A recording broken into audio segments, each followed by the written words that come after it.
In 1862, Fred Koeniger opened a little coffee stand in the Butcher's Market building, which is now known as the French Market, so residents could drink coffee and indulge in fried donuts before shopping for their meat, produce, or flowers in the market.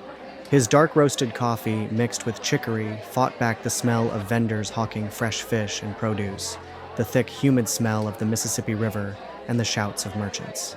The market was rough around the edges, a place of necessity, not the tourist destination we see today. But he saw opportunity where others saw chaos. Fred initially called his coffee and beignet shop the original French Market coffee stand. He wasn't trying to create a tourist destination, he was serving the working people of New Orleans. Dock workers with calloused hands, fishermen smelling of the Gulf, market vendors taking a quick break between sales. The man understood that these people needed more than just coffee. They needed a moment of peace in their hard days. Those perfect square donuts, fried fresh and dusted, with enough powdered sugar to make you forget your troubles, at least for a few minutes. But Fred didn't invent the square donuts. That story started back in medieval France, where hungry peasants and nobles alike were going crazy for frictella, basically any piece of dough they could toss into hot oil. By the 16th century, beignets had found their perfect moment. Mardi Gras. Picture carnival time. Masked revelers filling the streets, knowing that tomorrow begins the long, boring fast of Lent. What do? You eat the richest, most indulgent treat you can get your hands on. The word beignet itself comes from French, meaning fritter, or literally bump. And if you've ever seen one puff up in hot oil, you know exactly why. Traditional French beignets use pâte à choux, that magical choux pastry that creates an impossibly light, airy interior. When French colonists started to make their way to New Orleans in the 1700s, sailing across a terrifying ocean to settle in this swampy, mosquito-infested place called Louisiana, what did they miss most? Home cooking. Many traditional dishes couldn't be recreated in this strange new environment, but beignets? Simple ingredients that were readily available anywhere. And when the Acadians, the Cajuns, got kicked out of Canada and ended up in Louisiana, they brought their own version of these same treats. Suddenly, New Orleans had a double dose of French beignet tradition.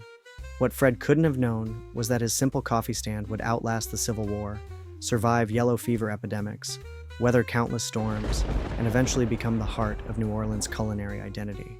He would later change the name to Café du Monde, Coffee of the World, perhaps sensing that what he'd created was bigger than just another coffee stand. Here's the crazy part. For nearly 100 years, these weren't called beignets at all. Locals just called them donuts. Regular old donuts. Tourists were fascinated with these square donuts and would go home telling friends, if you go to New Orleans, you have to try those square donuts. But these weren't just any donuts. They were different, special. It wasn't until 1958 that someone at Café du Monde had a brilliant idea. Let's call them beignets. And it worked. It was a conscious decision to embrace their French roots, to help tourists understand that what they were eating wasn't just fried dough. It was a piece of living history, a connection to the old country, a taste of medieval France served hot in the heart of New Orleans. Today, when you say beignet, people don't think of just any donut. They think of New Orleans. They think of that first bite where the powdered sugar explodes everywhere, and you inevitably end up wearing half of it. So the next time you bite into a beignet, remember, you're not just eating a donut. You're tasting 500 years of history. You're connecting to medieval French peasants, carnival celebrations, homesick colonists, and one little coffee stand that refused to let tradition die. That's the power of food. It's never just about the eating.